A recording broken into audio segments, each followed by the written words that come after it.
Hi, I'm Mr. Paul Meiste, and this is Concert Band.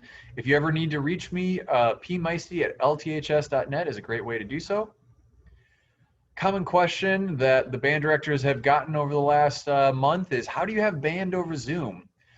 A lot of what we do in band is really individualistic.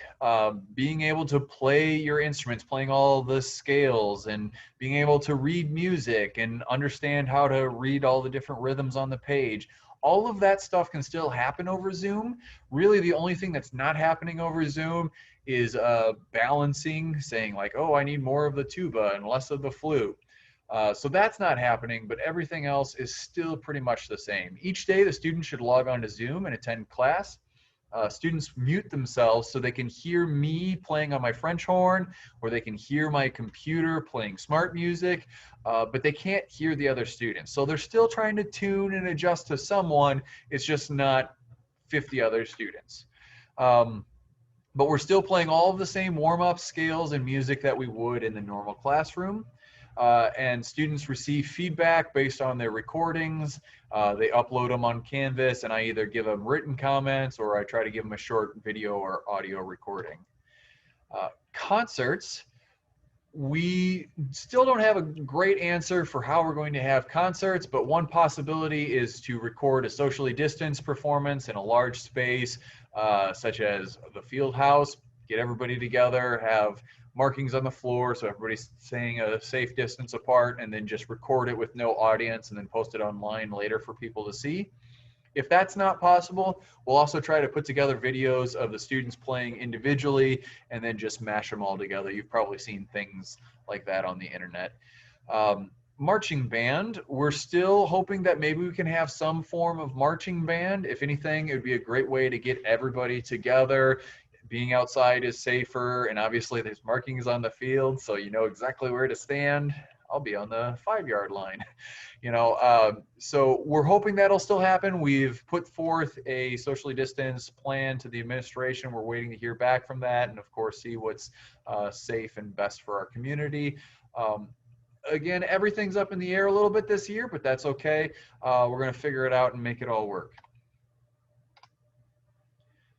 A common question, especially amongst new band parents, is how do the students get a grade in band class? 70% of the students' grade comes from what we call content mastery. That's playing test. That's written work, although written work doesn't happen very often in band. The great thing is that anything in this category can be retested or resubmitted for a better grade, and I'll talk more about that later. The other 30% of your students' grade is ensemble skills, and like I said, we don't know exactly what's going to happen with concerts and marching band, but that would fall under the ensemble skills portion, is showing up for marching band, participating in our performances. Retesting. While we're doing this remote learning, it's super easy to do retest. All you have to do is upload a new recording of you playing whatever I've already graded. So for example, the students have already done a B-flat scale test.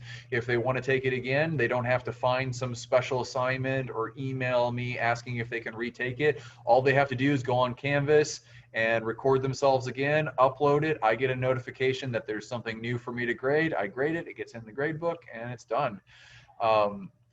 Playing tests or written work based on concert music must be submitted by the date of the concert. So for example, the students are going to have their different concert pieces, and occasionally I'll say, I want you to play from letter K to letter M in this concert piece, and they can submit that, but then they can retest it all the way up till our concert, whether that's in person or a digital format. Scale tests must be submitted before the last 2 weeks of the semester, otherwise they have the entire semester. So as I had said, the students have already taken a B-flat scale test. They can retest that every day between now and December and try to get that perfect score. Band equipment obviously needs to be in good working order. You don't want to be fighting the instrument while trying to learn how to play the music. So if you need to take things into the shop, please just give me a heads up as an email and let me know how long you anticipate it being out in the shop for. Summer is a great time to take it in, but if you haven't, just make sure that you are occasionally taking it in. Things get knocked around, or pads get sticky, or brass instruments need a full bath, and getting them into the shop is going to help them last longer and sound a lot better. Speaking of sounding better, we recommend that you upgrade your student's mouthpiece. If you have not done so, sophomore parents have probably already done that. But mouthpiece upgrades are one of the easiest ways to improve one's playing. We've told this story 1,000 times, so apologies, sophomore parents, if you've already heard it, but we've been to clinics where there's like a professional clarinet player, and they have the beginning clarinet, and they play on the beginning clarinet, and it sounds like a beginning clarinet, even though it's a professional player. And then they take off the old mouthpiece and they put on a professional mouthpiece, and then they start playing, and it already sounds so much better just with that like tiny little chunk of plastic difference. And then they of course swap the whole thing out, and then they're playing on a good instrument, and that sounds even better. So we require that you have one of the mouthpieces on our approved list. You can find that on Canvas or www.lths.net/band. I know it's the world's most original website, but go check that out.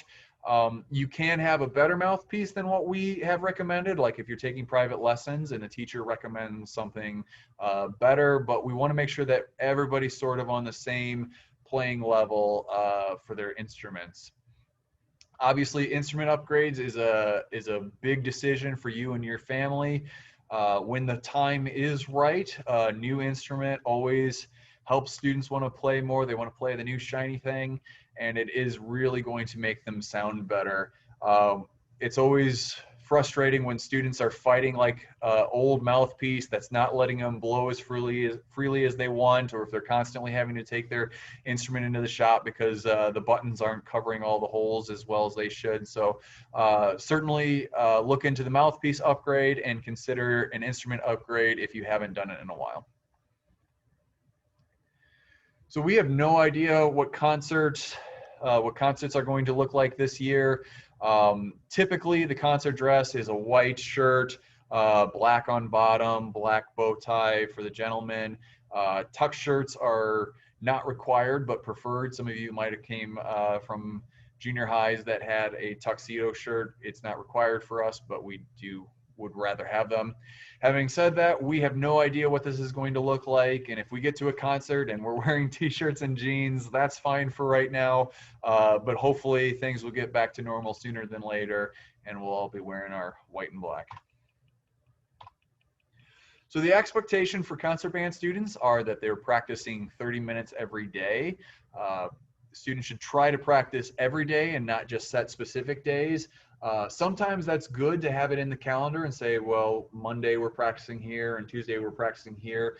But if you at least try to practice every day, then when the random math test comes up, or if it's grandma's birthday and you want to take her out to dinner, then that doesn't get in the way as much. It's not as big of a deal if you miss a day of practicing. So 30 minutes every day for the concert band students.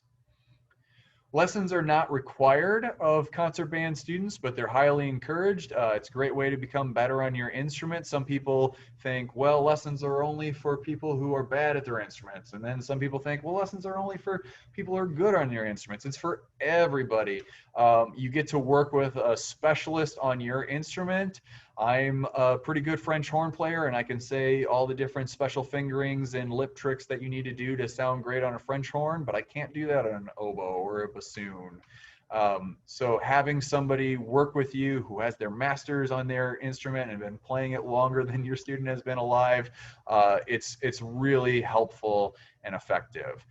Plus, the better you are on your instrument, the more fun it is to actually get out the instrument and play. I will say that most students in the wind ensemble are taking lessons, so that's something to keep in mind.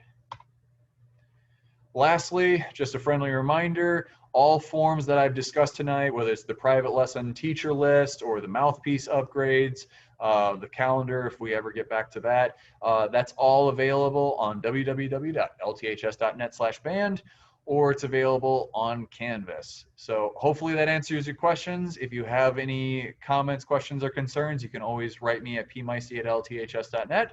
Take care. It's great to see you.